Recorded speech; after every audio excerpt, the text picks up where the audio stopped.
bien. Et donc je voulais absolument venir te parler parce que en fait t'es la dernière personne dans notre famille directe qui parle le basque. Oui. Et donc par exemple ma première question c'était est-ce que quand tu étais petite à Diochéténia, est-ce que tout le monde parlait basque, vous parliez basque entre Oui, vous? nous parlions toujours basque. Toujours? Toujours, papa et maman étaient basques, nous avons parlé toujours basque.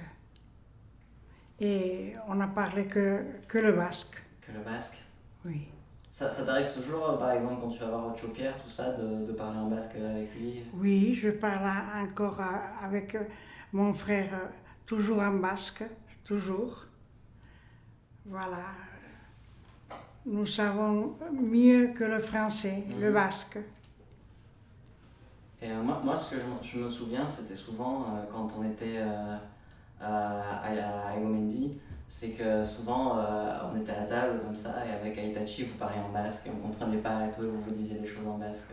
Et oui, c'est dommage que nous n'avons pas appris le basque à nos enfants.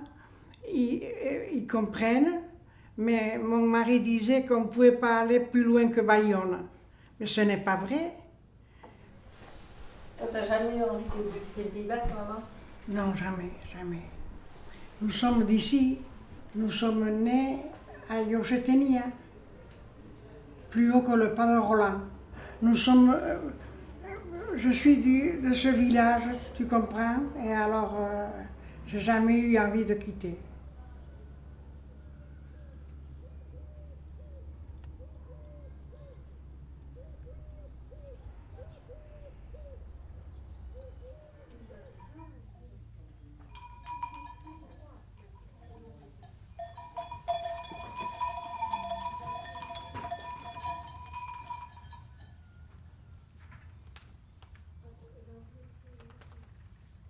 À l'école aussi, il y avait un bâton basque. On l'appelait bâton basque, un petit bâton basque. Alors, celui qui parlait basque, tu vas parler basque, on lui donnait. Alors, celui qui avait, quand l'école à 4 ans, quand l'école était finie, celui qui avait ce bâton, il était puni. Ça tombe là. Oh, je sais même pas quoi finir. Allô? Merci. Qu'est-ce qu'il faut dire? Et t'as jamais eu envie de partir en Amérique? Oui, j'ai eu envie, oui. J'ai eu envie, mais non. Moi aussi, je serais partie, mais elle ne méritait pas. Il m'avait dit, maman, elle ne mérite pas de rester seule, après tout ce qu'elle a souffert. Et moi, je ne l'ai jamais forcé. Il peut dire ça, hein? Ah, Moi, je serais partie parce que j'avais 3 frères là-bas. Sont tes frères? En Californie. 2 sont à Bakersfield et l'autre Fresno, le 3e. oui. Et son frère était à San Francisco. Oui. Mais ils Et viennent après, souvent on a été maintenant à ici. 2000. Ils viennent très souvent ici maintenant. À 2001, on a C'est été à pas comme l'Amérique. avant. C'est pas comme avant. Un mois. T'avais trouvé ça comment, l'Amérique, quand tu y as été? Oui, c'est beau, oui, comme ça, on vous allez. Oui, une fois, mais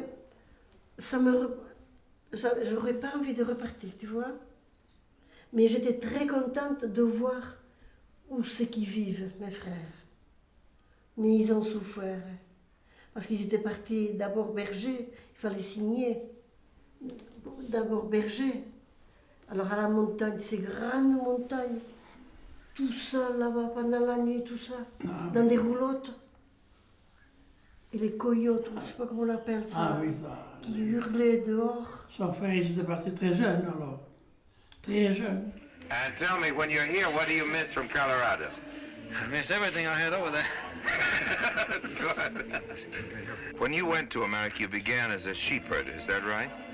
And most of the people do who come from this country, is that right? Yes. They're sheep herders. They know a lot about it here. That's about all they do. Yes. Over the first few years anyway. Non, on partait, il y en a beaucoup qui sont partis en Amérique. À partir de Ce temps-là, oui. 48, mon frère, il était parti à 48.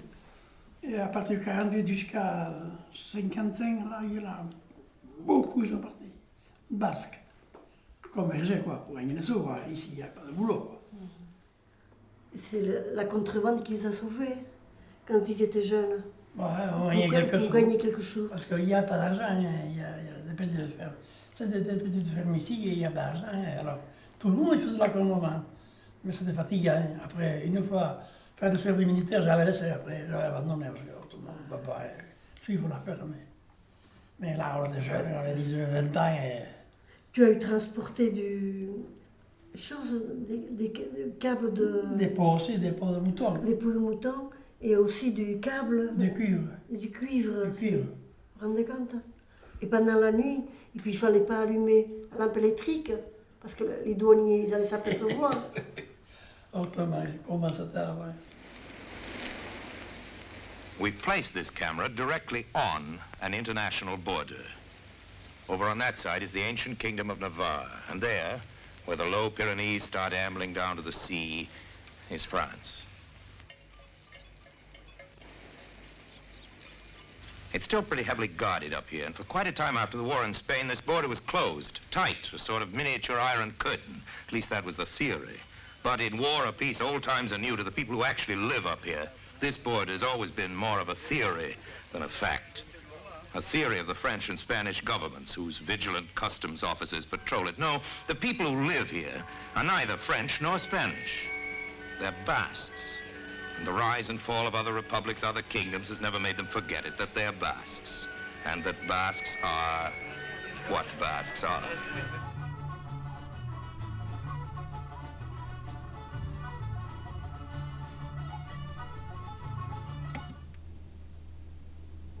Jendea, pas bereziak eraikinen dira Baionako herritarrentzat, eta beraz bestak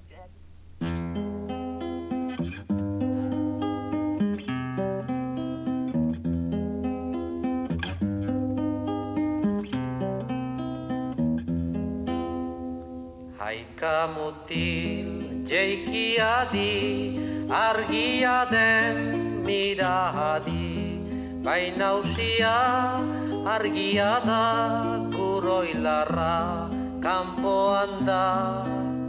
Haika mutil jeikiadi, argia den miradi. Haika mutil jeikiadi, zurik baden miradi, baina usia sua bada, gurgatoa beroa da. Haika mutil jeikiadi, zurik baden miradi. Haika mutil jeikiadi, horxet zer den miradi, baina usia aizea da, gurleioa ideki da. Haika mutil jeikiadi, horxet zer den miradi. Haika mutil jeikiadi, kanpoan zer den miradi, baina usia elurra da, lurra txuriz estali da. Haika mutil jeikiadi, kanpoan zer den miradi. Haika mutil jeikiadi, zer oinon den miradi, baina usia egia da, mutxiltxo hau unhatu da. Haika mutil jeikiadi, zer oinon den miradi.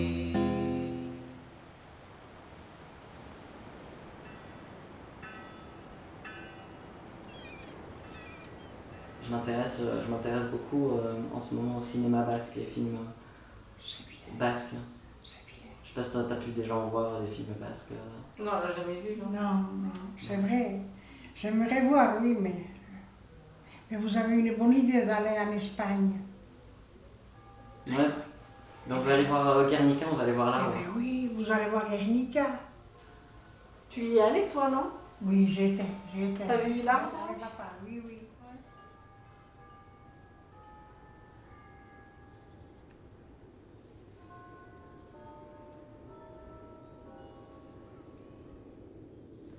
Guernica. C'est une petite ville de Biscaye, capitale traditionnelle du Pays basque. C'est là que s'élevait le chêne, symbole sacré des traditions et des libertés basques. Soy aquí venido en la villa de Guernica, como rey de Castilla y de León, y como señor de Vizcaya, a hacer instrumentos de grande fuego y de cocina. Isabel, por la gracia de Dios, princesa de Asturias. Yo, Felipe II, rey de Castilla, yo, Felipe IV, juro a nuestro Señor Carlos II, por la gracia de Dios, yo, Felipe V, por palabra firme, juro.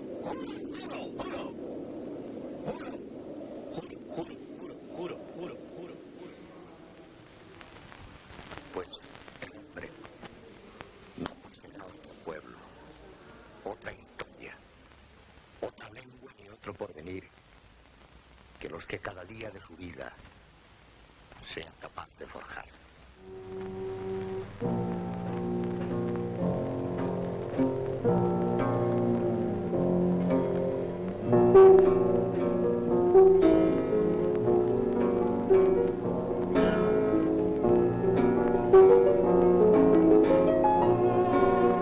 Visages bons au feu, visages bons au froid, refus à la nuit, aux injures, aux coups.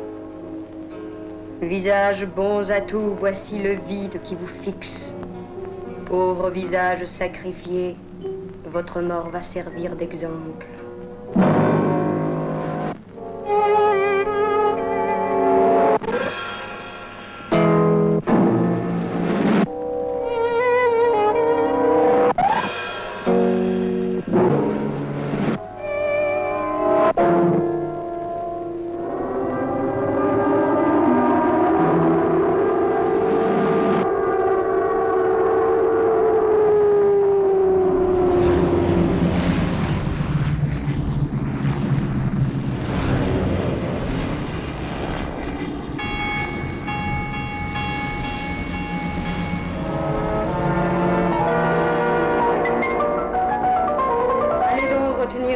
Qui sent la mort. Allez donc expliquer à une mère la mort de son enfant. Allez donc inspirer confiance dans les flammes.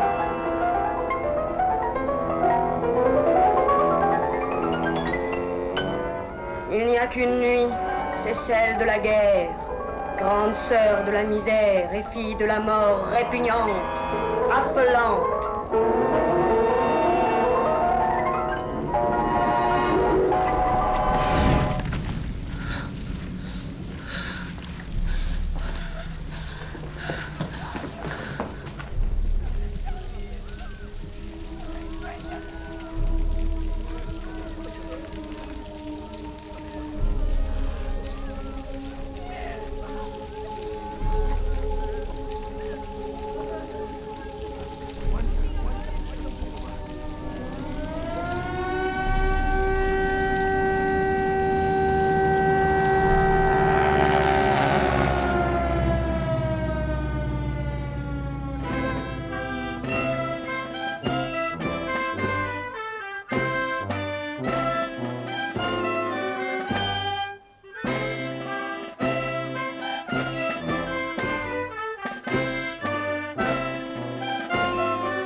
Confiesa o seguiremos hasta destrozarte.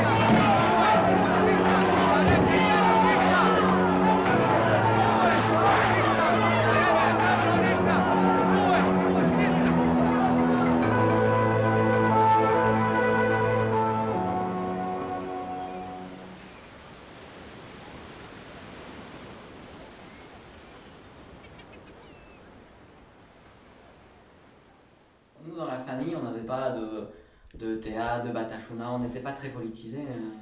Ouais. Nous, on n'a pas, nous, dans la famille, oh là là. On n'était pas... J'ai horreur de ça. Non. Horreur. Nous, c'était la contrebande pour gagner quelques sous. Si, les jeunes, parce qu'il n'y a pas d'argent, alors c'est des petites fermes.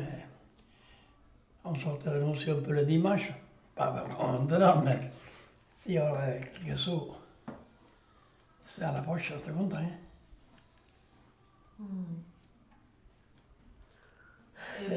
Parce que vous n'avez jamais ressenti le besoin, parce que bon, en Espagne, forcément, ils sont très indépendantistes, quoi, et vous n'avez jamais ressenti le besoin. Non. Vraiment. On n'a pas fait de politique. Non. On a fait l'armée, on a parti à l'Algérie. Ça, on a fait, putain, oui. 2 ans et demi. Bah non, 2 ans passés. Bon. Et puis c'est du passé. Qu'est-ce que vous voulez maintenant, ici, on n'y est pour rien. Pourquoi renouveler tous ces trucs? Hein? C'est calme maintenant. Ceux qui ont perdu quelqu'un de la famille, là, hein? Comme chose là, celui du Padrola, là, comment il s'appelle? Celui qui était mort au Lagaraï, Chomin, à l'hôpital. Ils avaient mis une bombe sous la voiture. Il était en train de mettre la bombe. Une bombe pour faire tuer la femme du sous-préfet. Du sous-préfet. À l'hôpital, il a éclaté. Les deux, ils se déchiquetaient. Il dit ça sur le voisin, là. Il habite au Padrola. À 27 ans, 24 ans il avait. 24 ans. Bon. Qu'est-ce qu'elle avait à faire, la femme du sous-préfet? Bon, qu'est-ce qu'elle avait? Non. La pauvre. Bah, rien du tout. Bon, c'est comme ça. Jésus de Nazareth crucifié, ayez pitié de moi. Faites que l'esprit malin, invisible, fuit de moi. Dans tous les siècles des siècles, ainsi soit-il. En l'honneur du sang précieux de Jésus-Christ, en l'honneur de son incarnation, par où il peut nous conduire à la vie éternelle. Aussi vrai que Jésus-Christ est né le jour de Noël et qui a été crucifié le vendredi saint. Cette prière a été trouvée en 505 sous le sépulcre de Jésus-Christ et envoyée par le pape à l'empereur Charles quand il partit à l'armée pour combattre les ennemis de Saint-Michel en France. Celui qui lit cette prière, qui l'entendra lire ou la portera sur lui, ne mourra pas subitement, ne se noiera pas, ne se brûlera pas.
Bon, ben, tu vois que l'état de la cuisine... Voilà, c'est à peu près comme au moment où Firmin est mort. Tu as même la date de...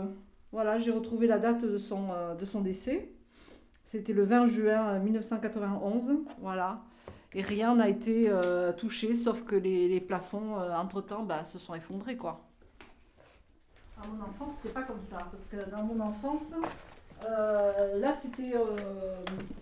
on garait la voiture. Le camion de Sheila était garé ici. Donc, voilà. Et là, c'était la salle à manger. Et là, c'était la cave à vin. Donc là, je m'y retrouve pas trop. J'ai l'impression que des cloisons ont été abattues. Voilà. J'étais venu ici, moi, avant qu'il meure. Firmin, non, jamais. Non. La dernière fois que je suis venue ici, c'était pour l'inviter pour notre mariage. Voilà. Donc c'était en 1987. Voilà, on était venus pour l'inviter. C'était dans ces paniers-là qu'on stockait toutes les... c'est les paniers où tous les paniers de cerises étaient stockés dans l'escalazza.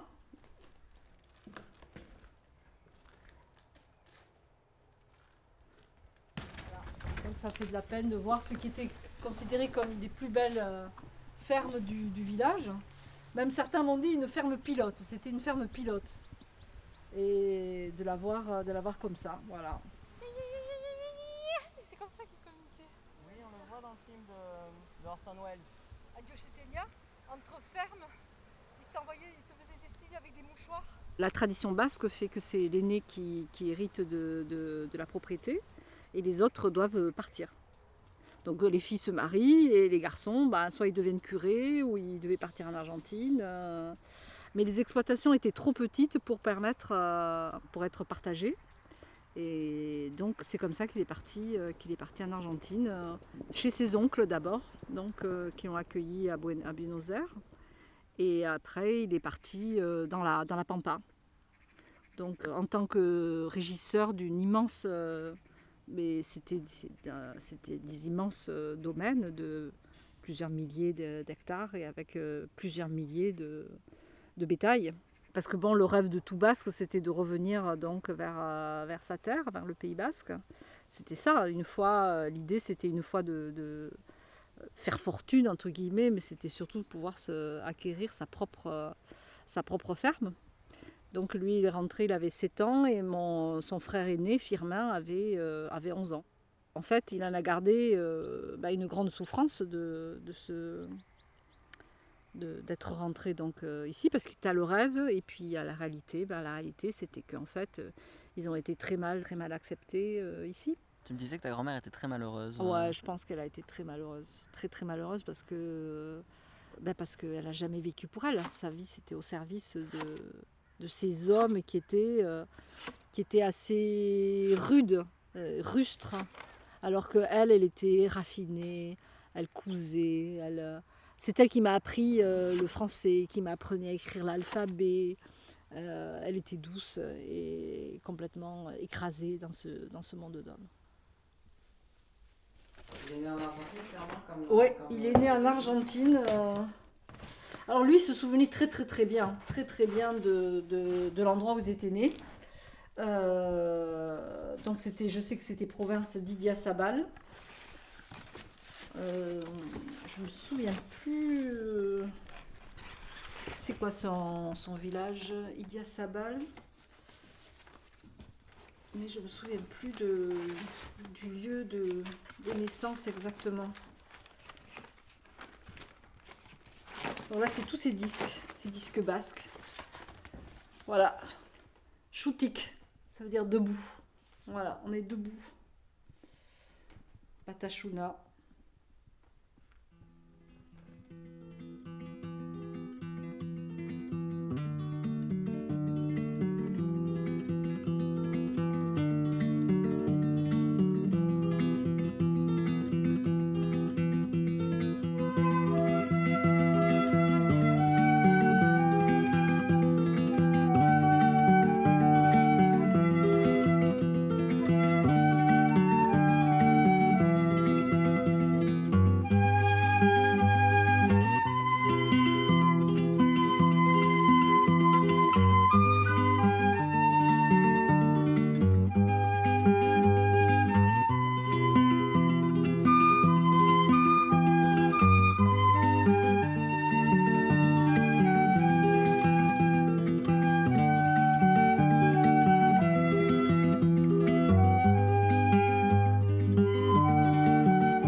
Egoak ebaki banizkion, neria izango zen, ez zuen alde egingo.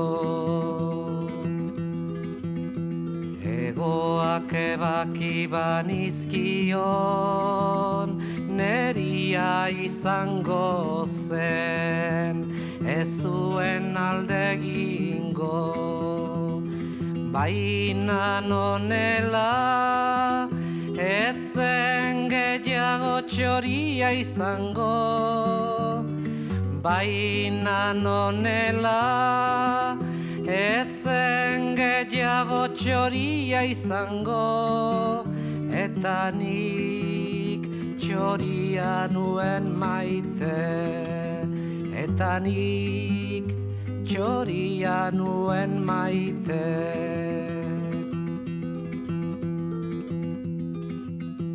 Egoak ebaki banizkion, neria izango zen, ez zuen alde egingo. Baina nonela, ez zen gehiago txoria izango. Baina nonela, ez zen gehiago txoria izango. Eta nik txoria nuen maite. Eta nik txoria nuen maite. La la la la la la la la la la la la la